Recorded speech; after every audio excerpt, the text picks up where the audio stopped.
Welcome back to the Be That Life podcast in partnership with a very exciting new sponsor, the Megaverse. But more about that a little bit later on. I hope that you truly enjoyed this episode. Hi, Dr. Michael. How are you doing? I'm doing great, Mary. How are you? I'm Thanks for doing. having me on the show. I'm I'm super doing. excited to be here. I'm doing amazing. Thank you. Thank you so much. I've really been looking forward to this chat with you and this conversation only because I'm super passionate about sleep myself. But aside from that, I know, like, my belief is that it is really the foundation of optimal health. I couldn't agree with you more. I think you're absolutely right. Thank you. Thank you. Now, as one of the few psychologists to pass the medicine specialty board without Yep. really attending medical school, what really inspired you to specialize in sleep and really dedicate your career to helping people improve their sleep? Yeah, so it's a great question. So originally, I thought I wanted to be a sports psychologist. So I wanted to work with athletes and show them how to throw faster and the mental game of sports and all of these different things. And I went to do a residency, and they said, before you start the sports side of things, we want you to go into the sleep lab, and we want you to do the sleep laboratory for the first 3 to 6 months. Then the last 3 to 6 months, you can do the sports side of things. And I'm like, oh, really? That doesn't sound like a lot of fun. But I was like, well, like, how tough could this be, right? I mean, it's sleep, like everybody does it. And honestly, Mary, by the third day, I absolutely fell in love with clinical sleep medicine. I help people like this. It's unbelievable. When you change someone's sleep, you change their life. It affects every organ system, every disease state. Literally everything you do better with a good night's sleep. So for me, it was just about an optimal way to help people. I get to help a lot of people with things like your podcast, where we get to reach great audiences, my books, all of the things, the websites, all of those things turn out to be incredibly important because so few people really know and understand the way you do the importance of a good night's sleep. Right. As one of the let's just give an example, okay? So you are an owner of our Fortune 500 company. Now, I believe like this question is really important because there's just so many people in that level who I work with personally who just Yep. don't really understand the fundamental importance of sleep. So Correct. going back to it, you are an owner of a Fortune 500 company. Like, how would you address the importance of sleep, and what are like the strategies you would implement to ensure that employees are really performing at the top of the game? Absolutely. So when I work with founders of companies in the Fortune 500 realm, there's actually several things that we seem to find in that works across the board for all of them. The first thing we always want to do is we want to rule out any official sleep disorders, the biggest one being sleep apnea. So for many of these people, we do a very simple at-home sleep test where they get a device. There's a little cannula that goes on their nose, something on their finger. Sometimes it's just a ring. And we can monitor their sleep for a 24-hour period and see if they've got something called sleep apnea. Now, sleep apnea is an important medical situation where people stop breathing when they sleep. Generally speaking, we like our patients to breathe, right? That's a good thing. Yes. And when they stop breathing, their heart rate slows down, then it speeds up. It can cause all kinds of pretty significant cardiovascular problems. Also, when you don't get good quality sleep, and this is the second part that I work with, and everybody seems to wonder about this, is people are always saying, oh, I need to get my 7 hours, my 8 hours, my 9 hours. It's not as much a quantity game as it is a quality game. So what I do with my Fortune 100 and Fortune 500 clients is we test them to see if they have a sleep disorder. Let's say that they don't have a sleep disorder like apnea, narcolepsy, restless legs, but they do have something that I call disordered sleep, right? So that's the quality of their sleep has gotten suspect. And there's a whole host of reasons why this can be. For some of them, it's their jet setting all over the world, right? They're on airplanes, different time zones, so that can be an issue. Another thing is caffeine. Caffeine can turn out to be one of those things that people don't realize. Caffeine has a half-life of between 6 and 8 hours. And so what ends up happening is they have a cup of coffee at, let's say, 4 o'clock in the afternoon. They're trying to go to bed at 10, 12 o'clock at night. They can't fall asleep because there's too much caffeine on board. But the biggest issue that I find with many of these people is anxiety and depression, right? And so it prevents them from either falling asleep Or they're able to fall asleep, but they wake up in the middle of the night and cannot return to sleep because their brain switches on in the middle of the night, and boy, they can't turn that sucker off. And so my real role is I teach people not only how to fall asleep without medications, but I also teach them what to do if they wake up in the middle of the night and they need to return back to sleep. Because that, believe it or not, is the number one question that I get asked, other than what bed should I So what lie is down? that? So what is it? So what is it that you actually do to help them like fall back to sleep after? Because I have days where I like toss and turn, and there's days where I sleep like a baby, but I don't have sleep problems. But there's just days that I just can't sleep. So first of all, the first thing that I do is I explain the biology of it all. So if you give me a few minutes here, I'm going to explain to everybody that's listening sort of what is the biology and how does that anatomy work. So in order to fall asleep, your core body temperature rises till about 10:30, 11 o'clock at night, and then it hits a peak. Then after that peak, it begins to fall. When it begins to fall, that's a signal to your brain to release melatonin. So for people who don't know, melatonin is kind of that key that starts the engine for sleep. It's not everything, but if you don't have melatonin, you ain't falling asleep, right? Then your core body temperature continues to drop, and then it's got to go back up. Otherwise, you go hypothermic. That's not good either. So when your core body temperature starts to rise again, you automatically go into a lighter stage of sleep. In that lighter stage of sleep, which usually happens somewhere between 1 and 3 o'clock in the morning, guess what? Lots of people wake up. In fact, almost everyone wakes up. The difference is some people can fall back to sleep. Other people stay up, they go to the bathroom, their mind starts churning, and then they're in real trouble. So let's talk about the people who wake up in the middle of the night and have a difficult time falling back to sleep.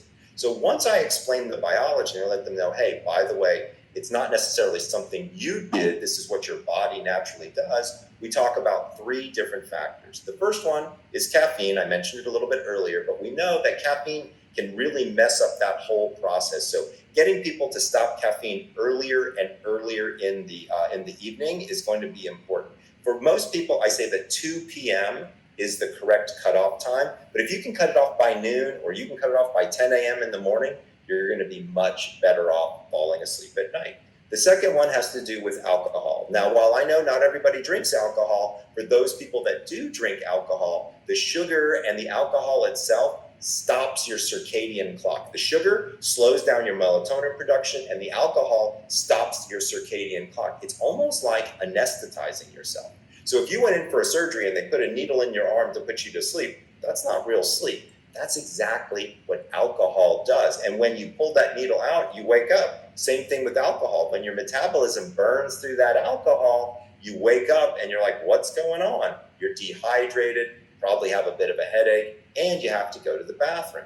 Now, the third thing is really more surrounding anxiety. And there's a few things that I talk about with people with this as well. So the first thing that most people do, and this is really the worst thing that they could do, is they look at a clock. Okay, and then they instantly do the mental math and they say, oh crap, it's 2:30 in the morning, I've got to be up at 6, sleep, and they try to force themselves to sleep. Right now, I'm going to be honest with you, in the history of time, nobody has ever thought their way back to sleep, because it does the opposite, right? When you're thinking, you're causing all this cognition in your brain to work harder, when in fact what we want your brain to do is slow down. So number one rule is don't look at the clock. Now I'm going to be honest with you, Mary. Almost everybody looks at the clock. Okay. Yeah, I do that too. I do that too, actually. I know, right? See, I told you, almost everybody does. Now, here's the thing though. It's okay if you looked at the clock. The second thing a lot of people do is they go to the bathroom. Now, I want to be clear about something. You got to go to the bathroom. Go to the bathroom. But for most people, what they do say to themselves is they say, I don't know if I have to go, but I might as well. I'm up. This is where the problem comes in. Most people don't know it, but you need a heart rate of 60 or below in order to get into a state of unconsciousness. When you go from a lying position to a seated position to a standing position and you walk across the room, guess what? Your heart rate goes past 60. So then when you go into the bathroom and if, God forbid, you flip on the light, you just told your brain it's morning, it stops producing melatonin. Now you got 2 problems on your hands. So first of all, if you're going to have to go to the bathroom in the middle of the night, which some people do, put some strategically placed night lights along the way so you can get there, do what you need to do without having to turn on a light and get back into bed. But do me a favor, if you don't really have to go to the bathroom, don't go to the bathroom. Do you have a recommended cutoff time when it comes to the amount of water they need to drink and what time they should stop drinking before bed? Great question. I love your question. So what I tell people is you stop alcohol 3 hours before bed, you stop food 2 hours before bed, and you stop water 1 hour before bed. And make sure that you go to the bathroom before you go to sleep. Okay? So that's the time that if you don't know if you have to pee or not, go ahead and try to go to the bathroom just before bed. Now, let's say you don't have to pee, you haven't looked at the clock, or maybe you did. What do you do next in order to get your heart rate below 60? Because that's really kind of the magic number here. So my favorite technique is a breathing technique called 4-7-8 breathing. So this was developed by Dr. Andrew Weil, and believe it or not, it was developed for the Navy SEALs. And so if you're a long-range sniper, you want to take your shot in between heartbeats. And by doing 4-7-8 breathing, it slows your heart rate down to, you guessed it, below 60, which is exactly where we want to go to be able to get people into sleep. And so this is how the technique works, is you slowly breathe in for a count of 4, you hold for a count of 7, then you breathe out for a count of 8. You do this about 5 to 7 cycles. And again, it's slow. You're not doing big huffs and big puffs. Very slowly in, hold, and then slowly breathe out. The reason you breathe out longer than you hold or breathe in is you want to dump any excess carbon dioxide out of your lungs. And then when you breathe in this fresh new air, your heart doesn't have to beat as fast because you've got more oxygen and it lowers your heart rate. 5 to 7 cycles, and you really have a tendency to kind of get there. So what I have a lot of people do, and by the way, if you can't do 4-7-8, you can do 4-5-6, you can do 4-6-7, if that's what you wanted to do. Find what works for you. I even have some people do another breathing technique called box breathing.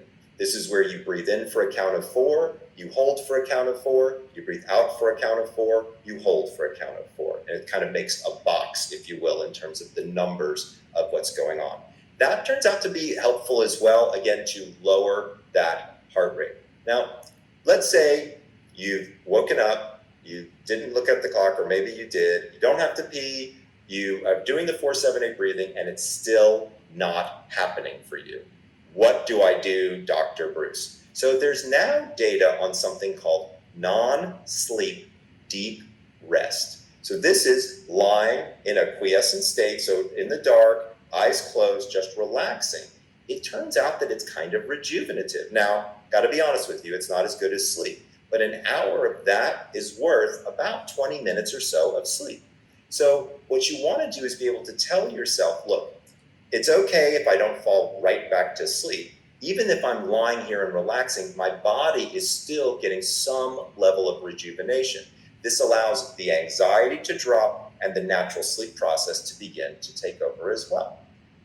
When we look at sleep, there's really 2 main categories that I like to talk with people about. There's discipline, which is all the techniques that we're talking about. Go to bed at the same time, and if you can't do that, wake up at the same time, which is probably the most important tip I can give anybody. So do you believe in alarm clocks? So I haven't used an alarm clock myself in a very long time, but for people who have to get up at a particular time, like for a flight or for work or something like that, I don't think alarm clocks are bad, but the snooze button is just about the worst invention in all of sleep. Yeah, that's true. I agree. Yeah, it's awful because the average snooze is between 7 and 9 minutes long, and your body can't get back into a deep sleep. And so if you just keep hitting the snooze, all you're doing is giving yourself light, crappy sleep, which is never a good idea.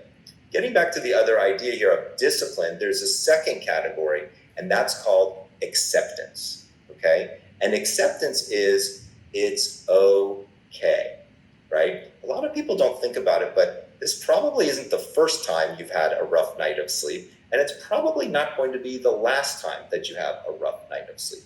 I'll be honest with you. There are times when me, and I'm the sleep doctor, don't get a good night's rest. Why is that? Well, there might be something stressful going on with my daughter or my son or my wife. There might be something going on at work. There might be something going on with a friend or a loved one. Those things are supposed to keep us awake. Sometimes we just have to trust our bodies and say, you know what? For whatever reason, my body wants me to be awake right now. So I'm going to lie here and relax and just allow myself to be. Again, remember, you're getting some level of rejuvenation. This helps lower the heart rate, lower the anxiety, and allows the natural sleep process to take over. That is such great advice, and it's going to be so beneficial to a lot of our listeners for sure.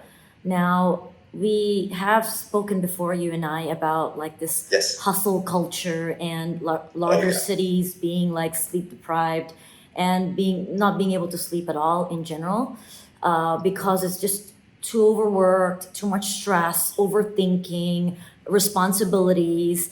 Mhm. You know, so having this kind of tip for the listeners is actually really good because a lot of them are either really sleeping really late or having a lot of broken sleep. Now, from a Yes. perspective of a doctor who really specializes in sleep medicine, what do you think is your unique perspective that you bring to sleep medicine, to the So field? for me, I talk to people about something called their chronotypes. So chronotypes, and people may not have heard of this term, but they probably heard of the concept before. If you've ever been called an early bird or a night owl, those are chronotypes. So I was very fortunate. I wrote a book not that long ago called The Power of When, When, and it tells people when they should go to bed, when they should wake up based on their chronotype. Now, people always say, "Oh, well, I want to be an early bird. I want to wake up at 5:30 in the morning and meet the day." Here's the good news and the bad news. It's genetic. Okay, you don't get to choose. However, most people go through most chronotypes throughout their lifetime. So think about it. If you've ever been with a little itty bitty baby, they go to bed early and they wake up early. So they're what I call an early bird or a lion. People who are in the middle, most kids who are in their toddler to kind of middle school age range, they go to bed around 7:30, they wake up around 7:30. That's kind of in the middle. They're what I call a bear. Then they hit adolescence, and what do most teenagers want to do? Stay up late and sleep late. So they're what I call a wolf. Once you get into the age 18 to 20, your chronotype sets for about 30 to 40 years. Then it starts to reverse. So if you've ever asked your grandma or your grandpa to go out to dinner, what do they say? I'll meet you at 5 o'clock for dinner. Who eats dinner at 5 o'clock? Grandma and grandpa do, because their melatonin curve is a little bit earlier, because it's all based on when does your melatonin naturally want to break off. So a lot of people, when they're 18 to 20, they are becoming early birds. Some of them are in the middle, again, what I call a bear. Some of them are night owls like I used to be. But now I'm 55, and guess what? I'm starting to go to bed a lot earlier. I used to stay up until 1 o'clock in the morning and love to sleep until 8 or 9. I thought it was fantastic. Now I can barely sleep past 6:30 in the morning, no matter how hard I try. So these things will happen to us all. But once again, it's genetic, and people need to know and understand that. And so I created a quiz, which you know about online, called chronoquiz.com. And so if people go and take the quiz, in about 30 questions, we figure out for you very quickly which one of these chronotypes you are, and give you some good information about when should you drink coffee, when should you wake up, when should you exercise. Because if you know the perfect time of day when your hormones will naturally be at that state, then you do whatever it is that you want to do that much better. How important is understanding chronotypes for an organization? Great question. So my dear friend Dave Asprey from Bulletproof, once I did this, he loved the idea so much, he chronotyped the entire company. He had everybody in there actually take the chrono quiz, and then he scheduled meetings based on people's chronotype. Yeah. So it turned out that the most creative people, they were night owls. And so having a meeting at 7 a.m. on a Monday was never a good idea, because either they didn't show up or they certainly didn't participate because they were too damn tired. But having it on Thursday at 4 o'clock in the afternoon turned out to be a great idea for them. They're operators, they're people who had a tendency to run the business itself. There were the people that you could have a Monday morning meeting at 7:30 in the morning, and they were right there and ready to go. And so what you do is you can find based on their job, what types of chronotypes they are, and then schedule the meetings that need to occur so that people are focused, have the attention, and get the work done. I would tell some of my friends and even my clients who run massive organizations that it's really great to put the sleep chronotype test even just in recruitment phase. So before you Yes. even hire someone, to have the chronotype Correct. test done, because you can tell so much about a person based on that. Absolutely. I think that's the smartest idea. I haven't heard somebody do that, but I think you're absolutely right, Mary. I think that's a great idea. What are some of the common misconceptions about sleep that you like frequently encounter? Are there some? So one of the biggest things that people always think is that you can make up for sleep on the weekends. I got to be honest with you, Mayor. There's no universe where that's really true. And let me explain to you why that occurs. So when people, let's say just as an example, people are waking up at 6 a.m. When you wake up at 6 o'clock in the morning, sunlight hits your eye and turns off the melatonin faucet in your head, okay? Then roughly 14 hours later, there's a timer that gets set and then melatonin production begins again. So if you're waking up at 6, at roughly 8 o'clock, that's when melatonin starts. It takes about an hour and a half for it to become active. So around 9:30, 10 o'clock, people are getting sleepy and then they fall asleep. Now, if you do that Monday, Tuesday, Wednesday, Thursday, Friday, but on Saturday, you don't wake up at 6. You wake up at 8, 2 hours later. Guess what happens? Your brain can't tell time, but it's a timer. So if you wake up at 8, 14 hours later is 10 o'clock, not 8 o'clock, and your melatonin takes another hour and a half to kick in, you won't fall asleep before midnight. If you do that for Saturday and for Sunday, guess what happens on Monday? Your brain is stuck in weekend time. And so you never really do that. And so many people tell me all the time, oh, I'm only going to get 6 hours during the week and I'm going to catch up on the weekends. You can do that a little bit when you're young, but once you kind of hit that the 30, 35 age range, it's very hard to do. And let me tell you something, once you have kids and kids are exhausting and wake you up and all of that other nonsense, it's never going to work out. So one of the big myths out there is that you can make up for sleep on the weekends. The second big myth that a lot of people ask me about is 8 hours necessary? We mentioned it a little bit at the beginning, but let's dive in just a little bit deeper now.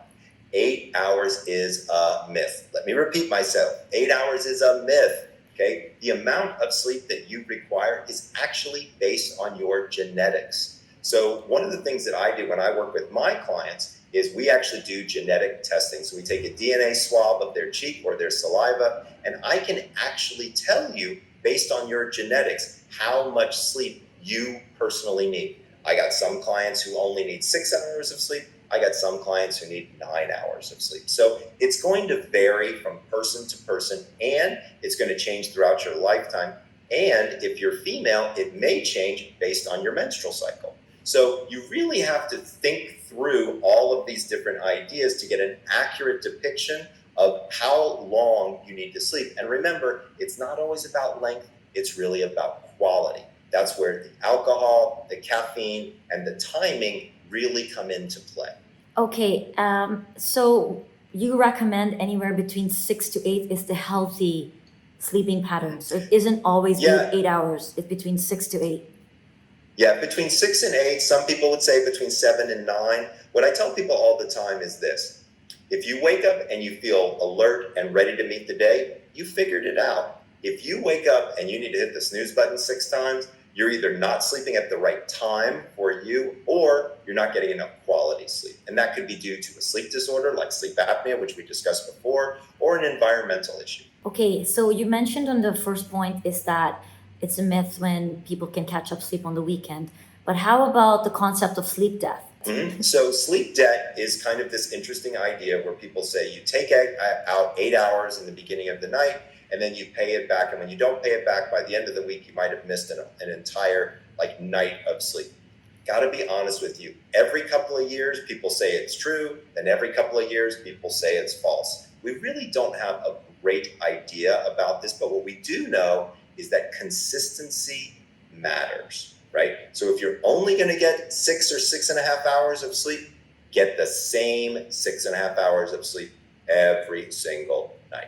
Okay, sleep debt we think also has a lot to do with age. So as an example, when you're older like me, age 55 and above, then it's going to matter if you don't get enough sleep during the week. But if they're young like you, then guess what? It might not have as big an effect, at least not immediately. But over time, we do know that if you pile up and just don't get enough sleep for you, it can have pretty disastrous effects. And that's where we have to think about this idea of sleep deprivation. So sleep deprivation is a different definition for every human on earth. So when I get somebody who comes to me and they say, Michael, I'm getting 5.5 hours of sleep, is that bad? My answer is, I don't know. Let's talk about that for a little bit. I mean, it's hard to believe that 5.5 hours is going to be good for anyone, but let's see how you're functioning. Let's see what's happening. Are you tired? Are you using caffeine? Are you taking naps? Things of that nature. And that brings up naps, which I think is an important thing to talk about here as well. I'm gonna ask you that question a bit later because I have an interesting one about that, which I kind of like discovered recently too, which I thought like that's such an interesting topic to speak with Michael about. Yeah, so going back to what you were saying about sleep deprivation. Now, let's just give an example for a lot of people who don't get any sleep at all. Now, being awake for 24 hours. Now, there are people out there who are awake for 24 hours straight. People suffer from insomnia, kids that constantly game, constantly overworked, overstressed. Now, as you would know, this leads to cognitive performance impairment, equivalent to having a blood alcohol concentration of 0.10%. Now, that is higher than the legal limit for driving, right? In many countries. So additionally, also, like studies have shown that sleep deprivation, like amongst healthcare professionals, really increases the risk of medical errors. Yes. So like how can healthcare systems really help these professionals navigate their way to better sleep because they're constantly on the go, they're not getting that sleep? So here's part of the problem is when we look at things like medical errors and we look at cognitive decline and things like that, it's very individualized. There's some surgeons who sleep 5 hours a night and they do just fine, or might be up for 24, 36 hours in the emergency room and doing their thing. Because remember, adrenaline and cortisol are pumping through their systems. Over the course of time, they will make a mistake, and the mistake could be fatal to the patient, could damage their career, all of these types of things. And so when I'm advising hospitals and hospital staff, I'm always telling people to monitor their own sleep deprivation. If you sit quietly in a room that's dimly lit, how long does it take you before you fall asleep? If you fall asleep within 5 or 7 minutes, you are too sleepy to be doing what you're doing, and you probably need to take a nap or find a place that's safe for you to go and get a little bit of extra rest. Now, for people who are forced for whatever reason, let's say you're in the military and you're forced to stay up for these extended periods of time, believe it or not, using a little bit of caffeine is not the end of the world. Lots of people will do that, but I'm going to warn you, it's going to catch up with you over time. And so there's only so long that the body can go without sleep before you begin hallucinating, before you begin having severe cognitive decline, lower reaction time. And so you have to be quite careful with that. So I got a quick question for you. Do you know anything about the Megaverse? Well, I am in partnership and in collaboration with the team at the Megaverse who are creating for me a unique wellness world, and I'm so excited to share with you all. I firmly believe that Web 2 is a thing of the past and Web 3 is the future. To know more about them, check out megaverse.xyz. So how are healthcare systems able to support their employees this way? For those that just are not really getting that amount of sleep because of the nature of their job. So one of the things we talk about with them all the time is giving people breaks on a fairly regular basis. Taking small naps can be actually quite helpful. There's data to show that a 7 to 15-minute nap taken every 2 to 3 hours for some of those super long shifts can actually keep people pretty alert and going. Closer to 20 minutes is what I would recommend personally. You don't want to nap longer than about 20-25 minutes because then you actually get into a deeper stage of sleep, and something called sleep inertia makes you want to continue to sleep. It makes it very difficult to wake up. So I would say using napping appropriately, using caffeine appropriately, and then on the times when you're not working during these shifts is get the rest that you need on a consistent basis. There was an article that I read recently that Japan has now created these reclining chairs for their employees where they Yep. can, you saw that? Where you can kind of Yep. recline completely flat like a bed and you can take your nap Yep. by your desk. Yep. So what do you think It's about kind that of concept? cuckoo, if you ask me, but I get it, right? Because they want them to be there and working and doing all these different things. And, you know, at some point in time, people have just got to say enough is enough. I've got to get my rest. Because here's the thing is if you do something like that, like what that study was looking at for too long of a period of time, you're not getting good quality sleep. You're going to have more errors. Your work product is going to go down. Safety becomes a concern. If you're operating machinery like a forklift or a truck, all these things are going to become, you know, liabilities to the business. I can't count the number of businesses where I've gone in and I've looked at a particular type of employee, like somebody who's in charge of heavy machinery and things like that. And we start counting up the errors and the safety concerns. If we just got them to sleep more, we would reduce those number of errors and the whole business becomes more profitable. That's incredible. Now, this is another topic that I speak about with friends of mine, and they are super shocked when I tell them because they had no idea as to the best timings to have sex. Yes. So this is part of my book, The Power of When. I have an entire chapter on it. So people always ask, like, Michael, what's the best time to have sex? So it used to be when people would say, not tonight, I have a headache. Now people say, not tonight, I'm too damn tired, right? Because of their busyness of their day. So let's get into it just a little bit. So when you look at the act of having sex, one of the most important things is your hormone profile. So there's 5 hormones that you want to be elevated, and there's 1 hormone that you want to be decreased. The elevated hormones that you want are adrenaline, cortisol, testosterone, estrogen, and progesterone. You want all those to be elevated. And melatonin, the sleep hormone, you want to be low. I'll give you one guess what your hormone profile looks like at 10:30 at night, which, by the way, when surveyed is when most people have sex. It's the opposite, right? Melatonin is high and those other 5 are quite low. Number 2 is if your partner happens to be of the male persuasion, what do most men wake up with early in the morning? An erection, right? If that is not Mother Nature telling you when to use that thing, I don't know what is, okay? So trying morning sex, like jump out of bed, brush your teeth, throw in a little mouthwash, then get with your partner, it becomes very, very important. And here's what's interesting is it's not just the performance on the physical side, but it's also the connection side of things. In my book, The Power of When, we created a matrix because guess what? Sometimes your partner has a different chronotype than you do. So what happens if you're an early bird and your partner's a night owl? Like, how does that whole thing work? So we actually did the research and we created a matrix where you can put your chronotype in on one side and your partner's chronotype in on the other side. We also have 2 other matrices, one for homosexual partners, one for lesbian partners, because the hormone cycles are different. Okay.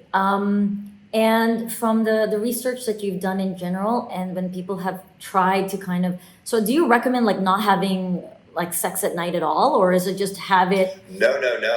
So what I recommend is 2 different ways. One is having it earlier in the evening so you're not so exhausted, or trying it in the morning. And so you heard it here on this podcast. We're going to give you the prescription to try sex at different times to see when is it going to be best for you and your partner. But I mean, we do. I mean, sex is obviously an act that people do in the morning too. But because they're so like stressed, they have to get to work. It's always like a rushed feeling. Hence why at night, as a wind down time, you're not as stressed. You know, you're going to bed. Hence why people end up having sex at that time, but without realizing that actually that isn't the best time. The best time is morning time. Right. But then, So what I tell people all the time is think about it on the weekends, right? Try to have sex in the morning on the weekends when you've had a chance to get a full night's rest. You can get up, like I said, you're not rushing to get to work. You're not hitting the alarm. You're not worried about the kids going to school, what have you. Make sure to lock your door if you've got kids. And, you know, try it in the morning time on Saturday and Sunday and see if that works for you and your partner. You might be surprised at how well it works. okay, so listeners, please take that advice and That's right. get back to us and let us know if it actually helped your sex life better. Absolutely, absolutely. We've discovered that it does. We've done a lot of the surveys on this, and it's really pretty interesting. But people definitely find It's that amazing. that it helps. Now, another question I want to ask you is in terms of sleep is really considered to be the fountain of youth, not Yes, just because of how much it really helps in terms of brain capacity and mood and all of that things, but also from a cellular level, right? It really plays an right. incredible role in cellular rejuvenation. So can It you does. please explain to me the connection between sleep, aging, and longevity, and how does this help optimize sleep that can really just contribute to overall health? Sure. So it's a big question. When we look at longevity as a general rule or guideline, one of the things we know is that people who sleep well in terms of quality and quantity have a tendency to live longer, all things considered, right? It's hard to say because genetics can play a big role in that. But as a general guideline, people always say, is there such thing, Michael, as beauty sleep? Believe it or not, there is. Certain sleep stages appear to do different things for the body. So stages 3 and 4, what we call deep sleep, that's your physical restoration. So that gets rid of the fine lines, the wrinkles. It's kind of like putting the car in the body shop and getting the dinks and the dents and the things kind of knocked out of it.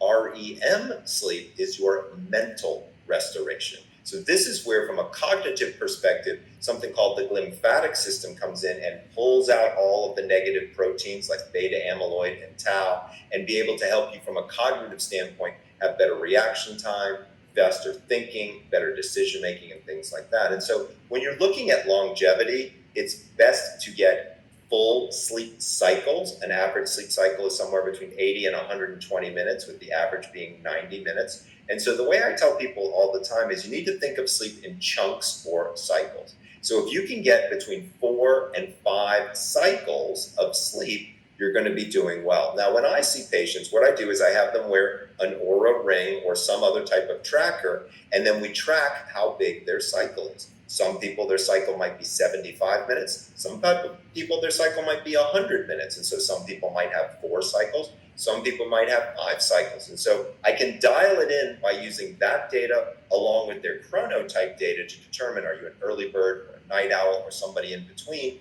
And I can usually pinpoint it pretty quickly. Now, do you think that these devices that we use are accurate?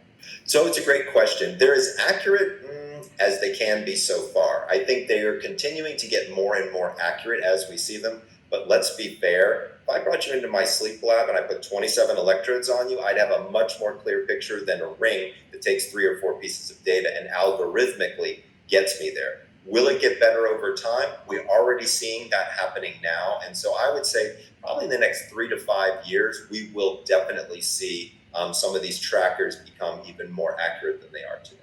If we can only have the systems that you have in your lab in our home, it would make life I know. so much easier for everyone. So much easier for sure. Absolutely. So now, because I specialize in gut health, and this is a topic that I really want to talk about with you, and for you to really get your expertise on this, just from an angle of for our listeners too, is like, how does sleep really affect gut health? So it's a great question. It's not an area of expertise for me, but there are a few things that I happen to know about it. One of the things we know is that the gut has its own circadian rhythm, right? We know that the gut functions in a very particular way. It follows its own biological clock. And so we know that sleep affects the gut's circadian rhythm. So once again, consistency is always going to win out here. The more consistent your sleep schedule, the more consistent your overall circadian rhythm, which means the more consistent your gut circadian rhythm is going to be.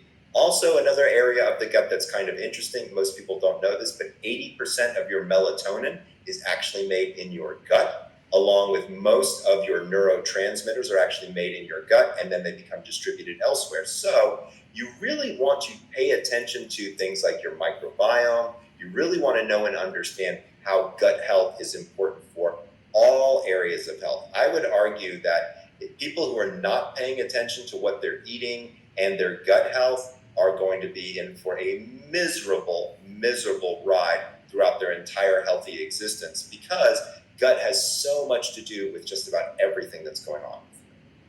Yes, that's 100% true. And you heard it from the doctor yourself. So There you go. there you go. So, I speak about this all the time with the people that I work with. And, it's something that I promote heavily, not just from a perspective that sleep is incredible for rejuvenation, anti-aging, but also that, if you're not getting enough sleep, fat sticks on to your body. It's so much Oh, harder to lose yes. weight, and there are people who say that I've been doing all the right things and I'm getting on that scale and I'm not losing the weight. There's the one thing that you're not doing is you're not sleeping. You're not sleeping enough. Yep. Absolutely. So I wrote a book. My second book was called The Sleep Doctor's Diet: Lose Weight Through Better Sleep. And it really looks at how sleep affects the metabolic process. There's four things that people need to understand. So number one, when you're sleep deprived, remember that's a personal definition for you. When you are sleep deprived, four things happen. Number one is your appetite increases. Okay. Now, why is that? Because your brain is wondering, why are you awake? So it wants you to gain more resources and get more food. The second thing that happens is your metabolism slows down. Why is that? Same reason. You're awake. It doesn't want to use up all the fuel that's in the tank. Third thing that happens is your hormones get out of whack. Two hormones in particular. One is called leptin, which makes you feel full. That gets lower. The other is called ghrelin, which increases hunger, which, by the way, is different than appetite. That increases by almost 20%. So think about it. Your appetite is high, your hunger is high, your feelings of full are low, and your metabolism is low. If that is not a recipe for gaining weight, I don't know what is. But wait, there's one more thing that happens that makes it all worse, which is the more sleep deprived you become, the more you crave high fat, high caloric foods. The reason for this is when you're awake, it increases something called cortisol in your brain, and your brain doesn't like cortisol for long periods of time. The easiest way to reduce cortisol is eat a Snickers bar, right? Have a bunch of sugar or high fat. That immediately causes serotonin to quell that cortisol. And again, it's not good for the love handles. There's so many cultures out there that just don't understand this concept at all. They really I believe in know. overworking their people, and they think Yeah. just in order to maximize the way that they, or yeah, Productivity. no, in order to maximize what I meant, in order to maximize getting as much as they can in terms of growing their business, they think that they need to overwork their people, but they don't realize that actually It's the that worst is, idea you could yeah, have. Yeah. it's detrimental for your business. It's detrimental for it's a high turnover in your staff Oh, yeah. retention rate. People don't want to stay in organizations that overwork you like that. You're not just a number. And I talk about this all the time because I do a lot of workshops and I promote a lot of these things, not just from the senior level, but also within employees. Like I really speak about it from that level because if you really want to excel and you make your business profitable, you need to make sure that your employees are getting the number one most important aspect to make your business thrive is you need to give them a break and you need to let them sleep. I think those are two very fundamental kind of like part of a rule book and handbook for any organizations in order to become successful. Now, am I right with that? You are 100% correct with that. Okay. I couldn't agree with you more, actually. Okay. Now, we did touch on the point of naps a lot and sleep deprivation earlier too. Yes. So now I'm going to ask you the question on this particular topic called napa latte. Now, Yes. now One of what my are favorites. what are the potential benefits and consideration of incorporating a napa latte approach in people's daily routine for managing energy Sure. levels and productivity? Now, before you answer that, like I'm not a coffee drinker, for example, but there are a lot of people who really love drinking coffee. Like, for example, in this part of the world, coffee is massive. It's part of their culture. It's what Right. they do to socialize. It's what they do to, Right. to start their day with. So this concept of napa latte is not really like widely known. A lot of people don't even talk about it, at least in this part of the world. So I'd love for you to really explain this concept and how does this really help people who want to have a lot more productivity? Sure. So I came up with the concept a little while ago, but it's based on real science. So when a cell eats a piece of glucose, something comes out the back end. One of those things is called adenosine. Adenosine works its way through your system and accumulates in a very specific area of your brain. As adenosine accumulates, you get sleepier and sleepier and sleepier. Now, what's interesting is if you look at the molecular structure of adenosine and the molecular structure of caffeine, they're off by one molecule, which is kind of amazing when you think about it. Like the thing that makes you sleepy and the thing that keeps you awake are only off by one molecule. But what's interesting here is if you drink a cup of coffee, what I tell people to do is get a cup of 6-ounce drip black coffee, no cream, no sugar. Throw 3 ice cubes in it, drink it really quickly, and then close your eyes immediately. Here's what happens is as you fall asleep, your brain burns through the adenosine. The caffeine is waiting in the wings, and since it's so close in molecular structure, it fits perfectly into that receptor site. And when you wake up, not only are you more rested, but now you've got energy and you can go, go, go. Now, what I tell people all the time is you need to be careful. You can't do a Napa latte every day, right? That's not how it works. But what you can do is use it sparingly when you need it before a presentation, or you're on an airline flight or something along those lines, and it can be quite helpful. For folks who tell me, well, look, caffeine is part of our culture, we drink it all the time.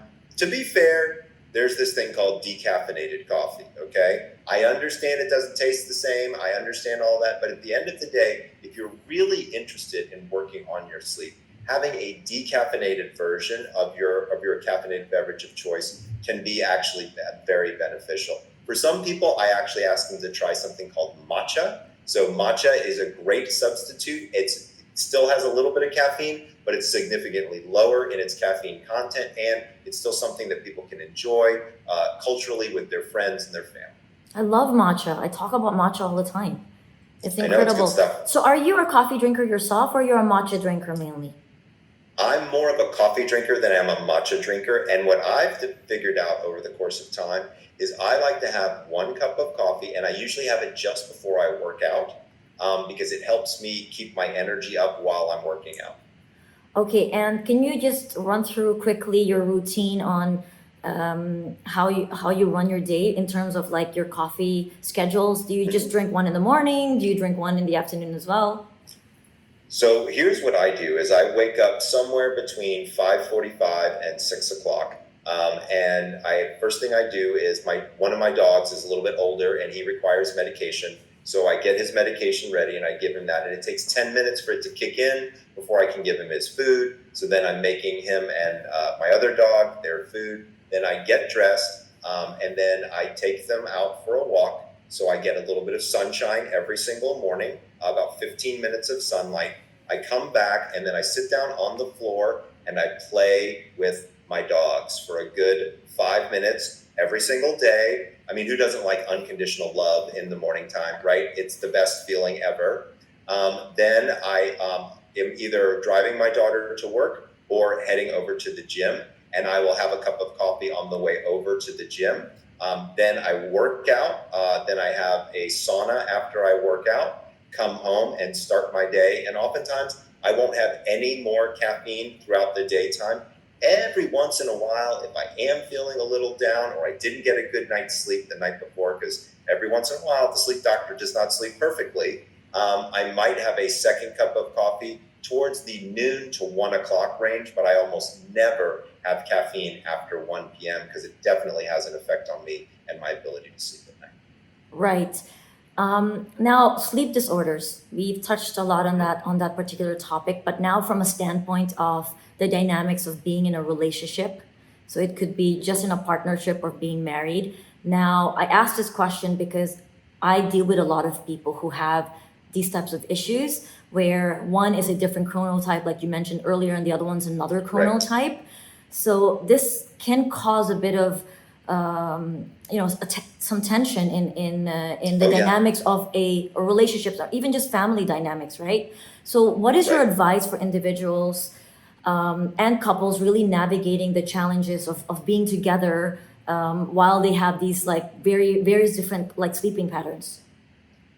So there's a couple of different ways that you can go about doing it. One of my favorite, and this is going to sound a little weird, but just bear with me, is sometimes I have couples sleeping separately for 4 nights a week and then sleeping together for 3 nights a week. So Sunday, Monday, Tuesday, maybe even Wednesday, they sleep separately so they can get their own schedules. Some people like temperatures different, some people like different beds. But then Friday, Saturday, Sunday, they sleep together. They have time for intimacy. They have time for being together. And a lot of times this schedule works out really, really well. Now, let's say that you're living in a situation where there isn't a separate place for you to sleep.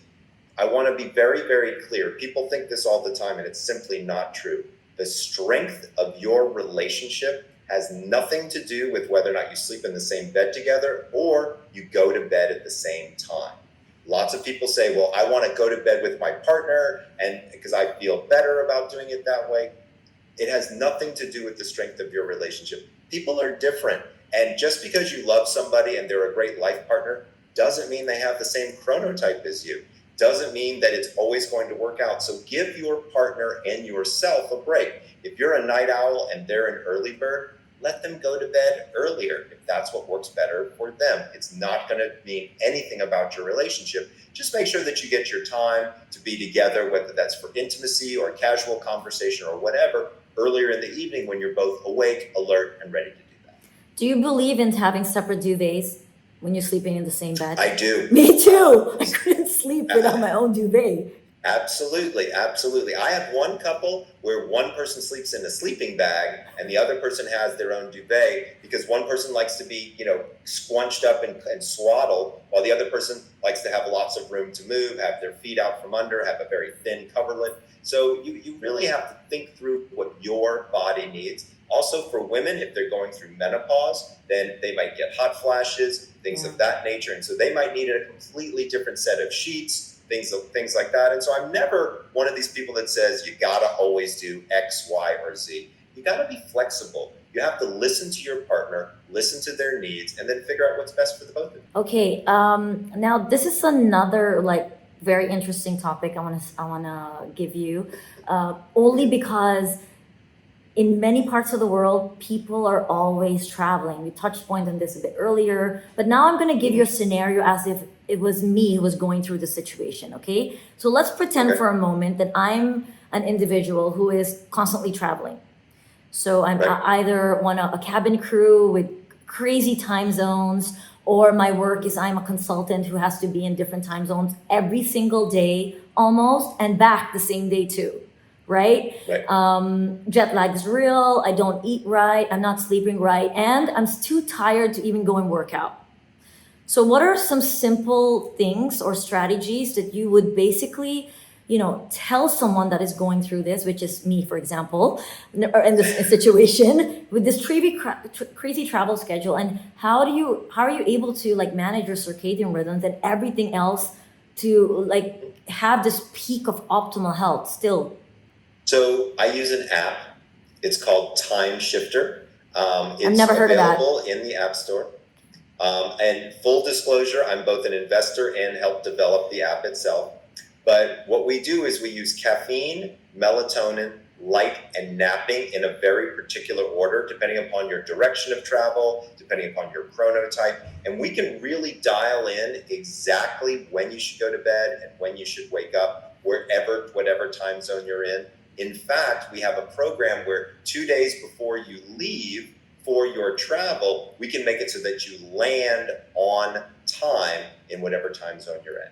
That's amazing. So, but I mean, managing other stuff though, like diet and exercise. It's all in the app. It's unbelievable. We teach you when to eat. We teach you when to drink. We teach you when to sleep. The big thing to remember is when you're traveling and you're moving through time zones, you really want to be careful. You want to avoid alcohol almost at all costs because that really messes with your circadian rhythm. You do want to exercise. A lot of people say, well, I'm traveling. My equipment isn't there. Almost every hotel in the universe has a gym. Go there and have a special hotel workout. And if you didn't bring your gym clothes, you can actually do body weight exercises in your room, push-ups, sit-ups, bridges, whatever it is you want to do, but you can still get some form of movement. I think it's very, very important. And another big tip that a lot of people don't know is make sure to get some good sleep the night before you travel. So a lot of people don't know this, but the night before you travel is 9 times out of 10 the worst night of sleep you're going to have. So I tell people all the time, don't skimp on sleep. Don't be packing until 1 o'clock in the morning, right? Get that stuff done ahead of time because it's going to be much more helpful for you in the long run. And is there a recommended room temperature that you would recommend for people when they go to sleep? Absolutely. Colder is better. Somewhere between 68 and 72 degrees is really kind of where you want to be. Now, if you're living in an area that's 110, and with the heat wave that's been going on lately, lots of people are living in areas, you might not be able to get to a room that's 68 to 72 degrees. You want it to be about 20 to 25 degrees off the daily high for sure.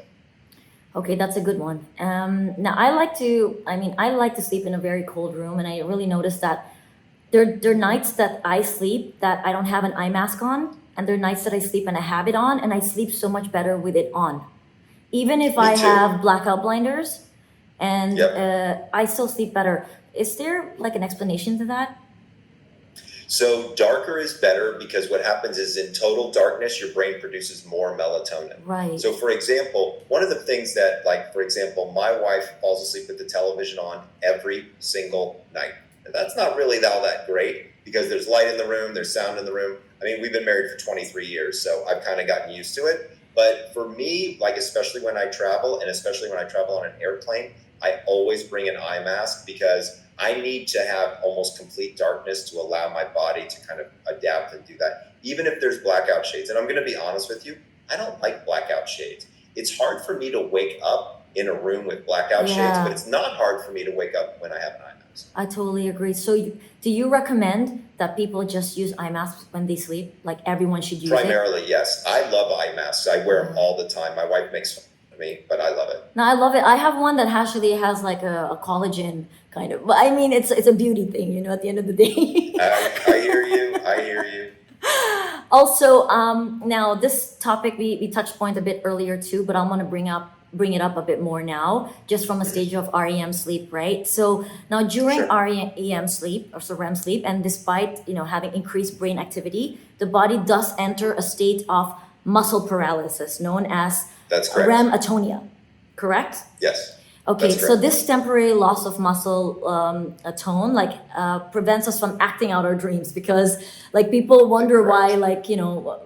like what happens when you're sleepwalking and there's things like why are we not going through the state where we're thinking about things and we're not like acting it out. It's because of this very reason, right? And Absolutely. now I want to ask you just a little bit about your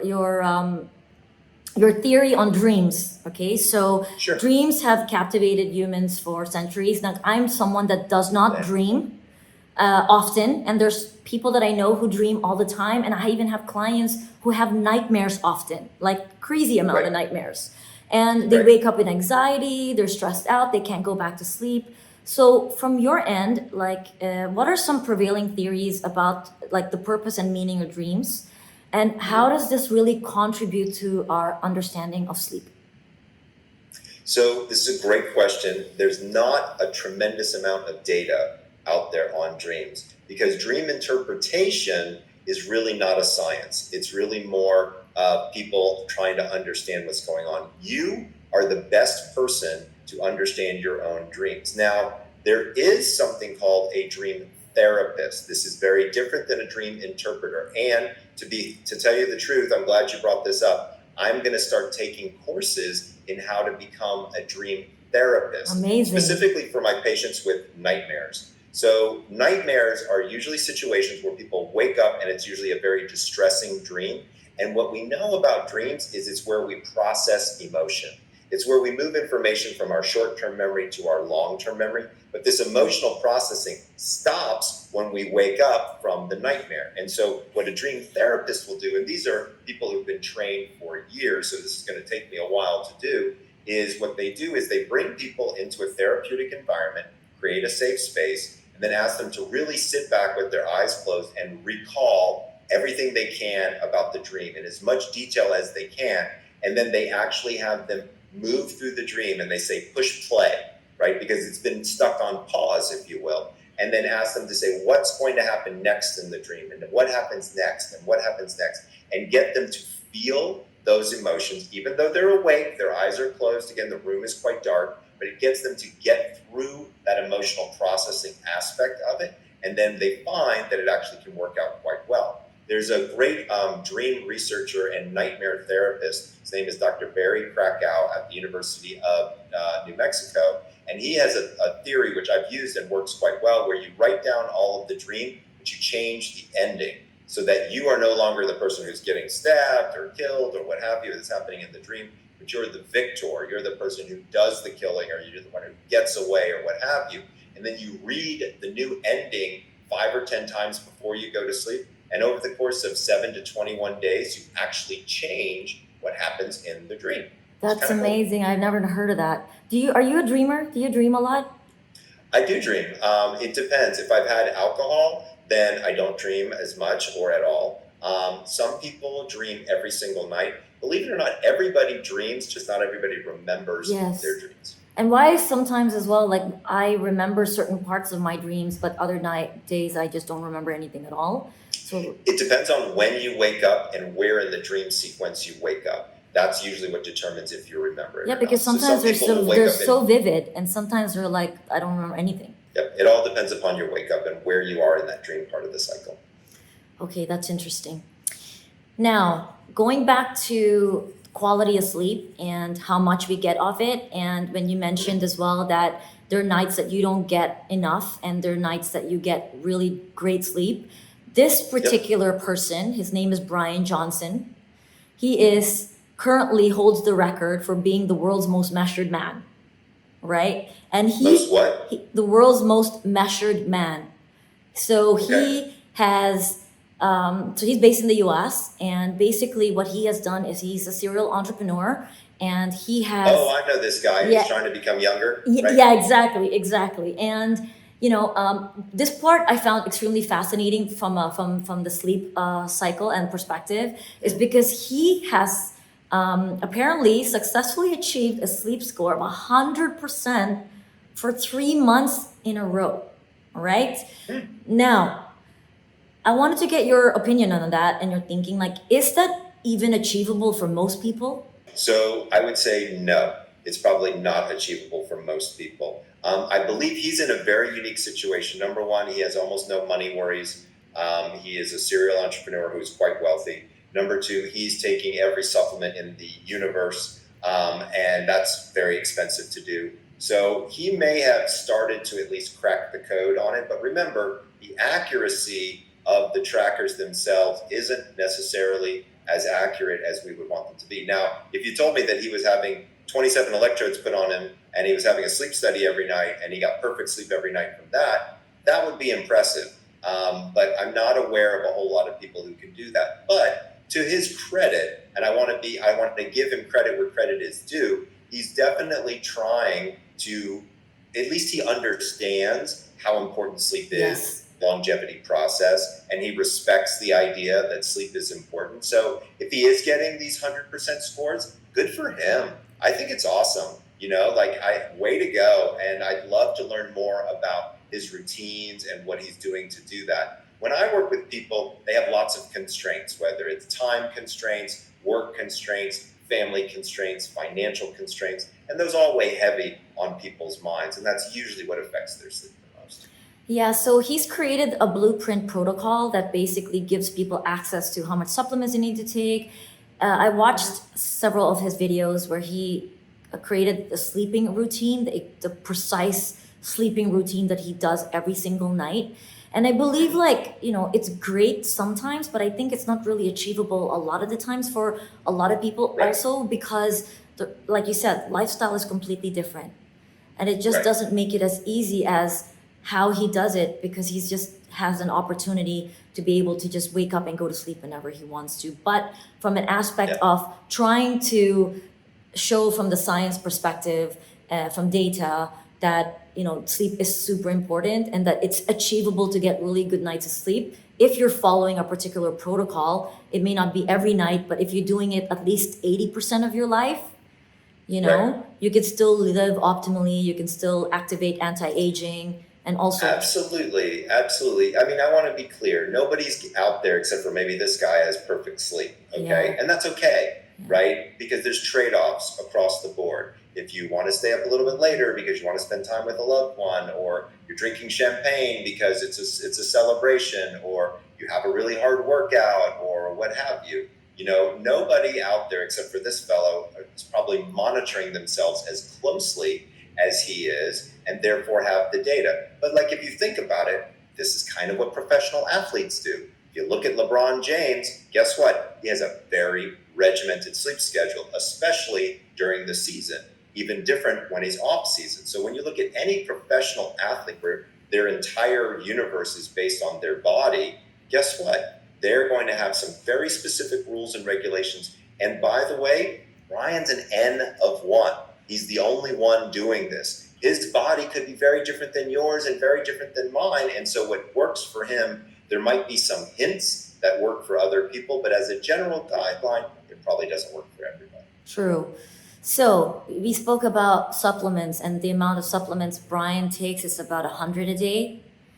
Now, are you a believer in supplements? Well, here's what I'm a believer in, is if you have a deficit, then the deficit needs to be fixed. So when people come to me and they say, Michael, should I take ashwagandha? Should I take valerian? Should I take all this stuff? The first thing I say is talk to your doctor and get some blood work done.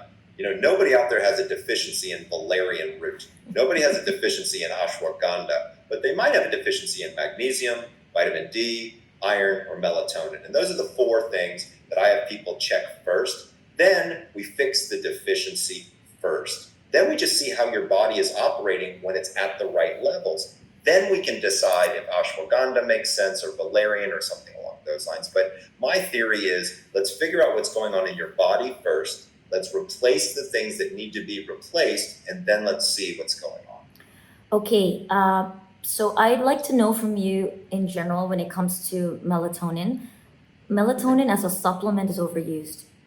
Most people take it. So I want you to just talk a little bit about melatonin as a supplement, and why. I know you don't believe in taking melatonin supplements.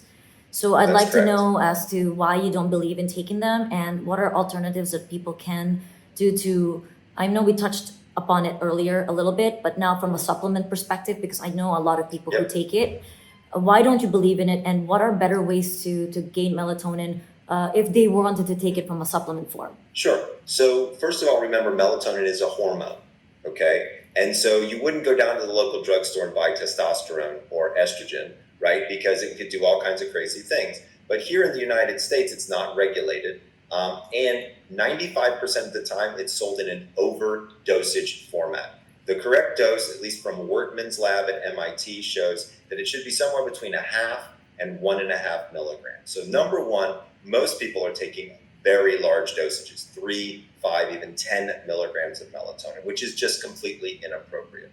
So that's number one.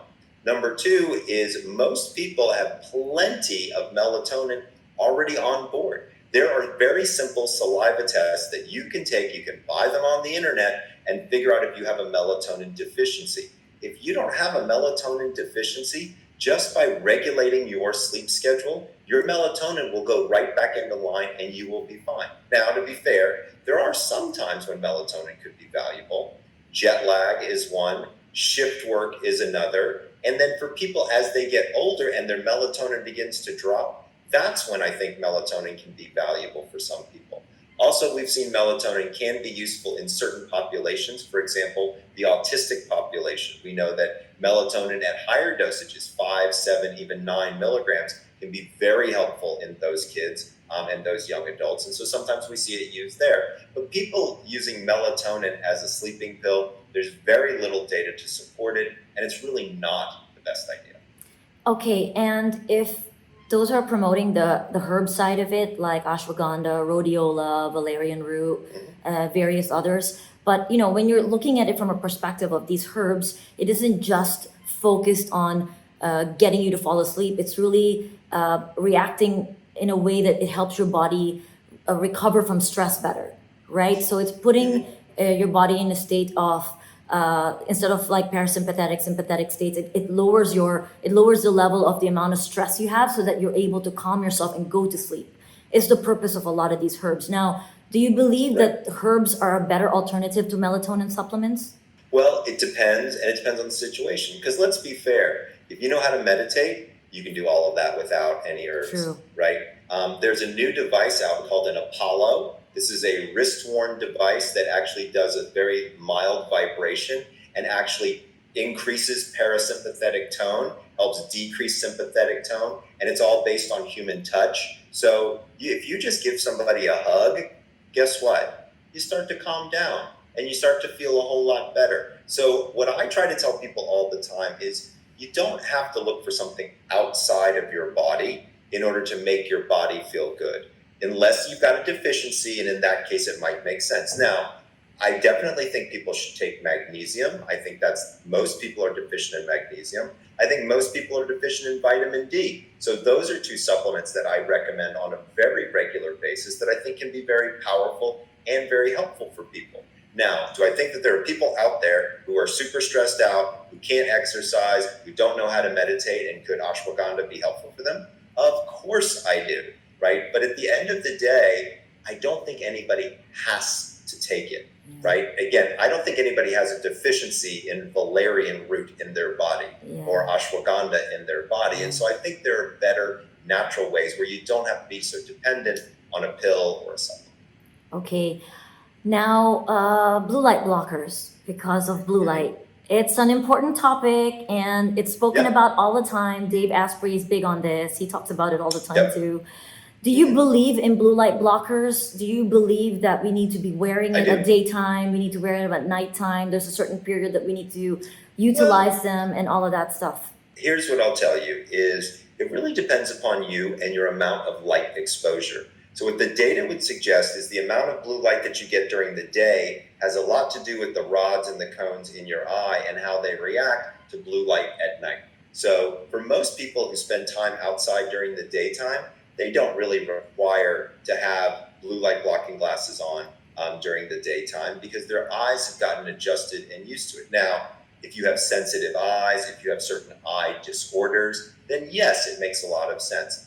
Another example is, let's say you're a shift worker and you're staring at a computer screen all night long. Yeah, it's probably a good idea to have blue light blocking glasses. Now, Dave's glasses, here's what I'll tell you about the glasses that Dave produces, because I have some of them.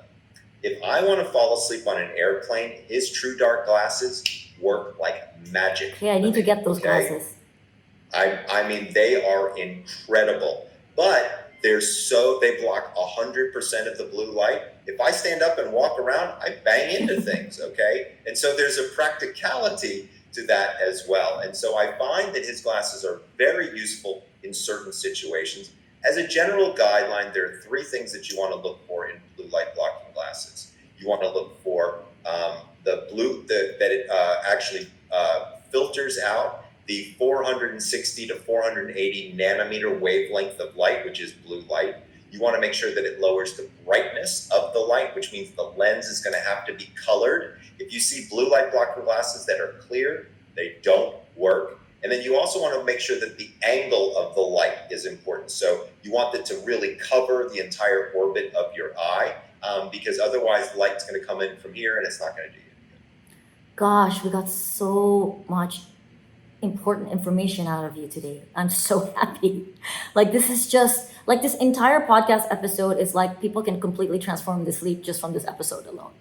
That's the goal. I wanted to do that. I mean, I love what you're doing. I think it's very important. I think this whole idea of thinking about be that life is really an important aspect Thank to you. who we all should be and become. So, Mary, it's been my absolute pleasure to be on here with you tonight. And I certainly enjoy your company. And I think your listeners are going to enjoy it as well. Thank you. Now, before we end, I like to do a little rapid questions in 60 seconds kind of Fire thing. away. And, just to get to a little bit know you a little bit more. Sure. Okay, so my first question is what is one societal norm or expectation that you find limiting or outdated? That's an interesting question. A societal norm that I find limiting or outdated. I don't know. That's a great question. I don't, to be fair, I'm so open and accepting of most things that I think there's a lot of old ways of thinking that I just don't think are really very useful anymore. Which one? What I are think, those? What are those? well, Give I me think one. racism it'd be great if racism went away. I think that is a very old societal way of thinking. I think all people should be able to express themselves from every culture, from every ethnic background. So I would say that racism would be one that I certainly don't agree with. Okay, that's a good one. What brings you the most joy and fulfillment in your life?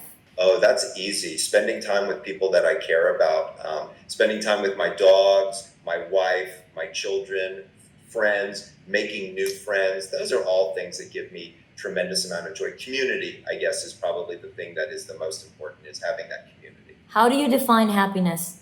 I think happiness is different for everyone, but I would say one of the biggest things is that if you figure out what enough is for you, you will be happy. What is the best piece of advice you've ever received? Oh wow, that's a hard one. The best piece of advice I've ever received. I've received so many.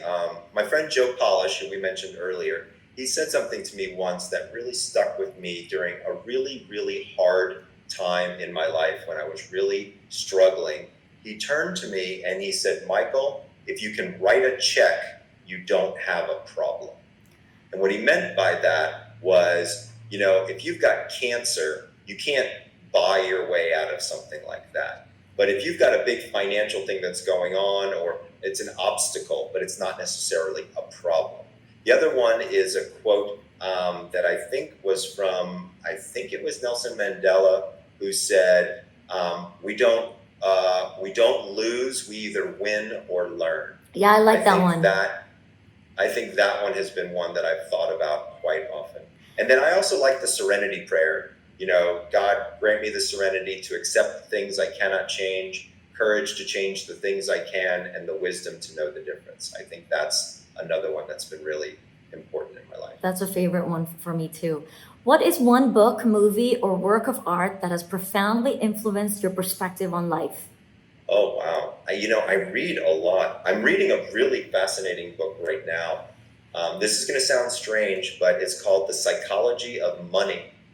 And it is a really interesting book because money and sleep are very similar. They're currencies, right? And I feel like the currency of health is sleep, and obviously currency financially is important as well. And we make a lot of assumptions, and we do a lot of things. So that book, The Psychology of Money, has been one that I think has been really good. Also, I've been reading books by a gentleman who developed a company called Executive Coach. His name is Dan Sullivan, and he writes some really big, really interesting books. The one I've actually got that I've been working with the most, I actually happen to have it right here. It's called Geometry for Staying Cool and Calm. And he talks about how to keep a cool head in crazy situations. I think I'm going to use that. I've never used that line before. The currency of health is sleep. That's a really good one. Thanks. If you could change one thing about the education system, what would it be and why? That's easy. I would teach people how to sleep. Yeah. Nobody ever, when you even go to health class, there might be a couple of pages. There's not even a chapter in the health book on sleep. And so I would really love to revamp the education system so that kids learn how to sleep early on. Because if you have that skill set, it's gonna save you in the long run for sure. I think there's a lot of things when it comes to the education system that we need to fix. You need to teach Yes, I people would how to, you need to teach children about nutrition, which isn't Yes. like, it's not even like an important topic. You need to teach people how to sleep. You need to also teach people or students how to one of my good friends, actually, his name's Spencer Lodge. He said as well was, one of the things that they don't teach you at university is how to get a job after. So Right. that's another thing that they don't teach you. So they just teach you the skills, but Absolutely. they don't teach you life skills. You know, Yeah, it would be great if there was a life skills course that everybody had to take. right? Maybe we should create one together, Michael. I know, we should. Absolutely.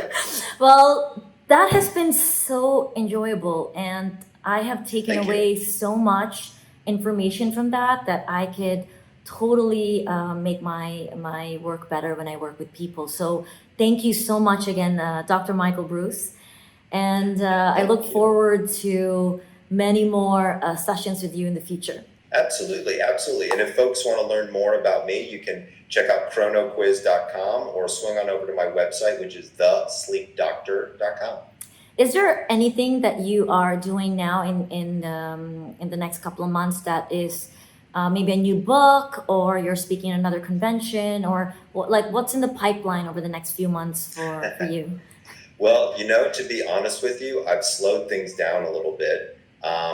It's the summertime now, and so my goal is to spend a little bit more time with my family, not have so many things going on. So right now, I don't have a whole lot on the front burner or even the back burner. It's just really more focusing on me, my health, and spending time with my family. I think people can totally learn from you and like use you as an inspiration to live their best life. Thank you. Thanks. You're welcome. Thank you. So I got a quick question for you. Do you know anything about the Megaverse? Well, I am in partnership and in collaboration with the team at the Megaverse who are creating for me a unique wellness world, and I'm so excited to share with you all. I firmly believe that Web 2 is a thing of the past and Web 3 is the future. To know more about them, check out megaverse.xyz.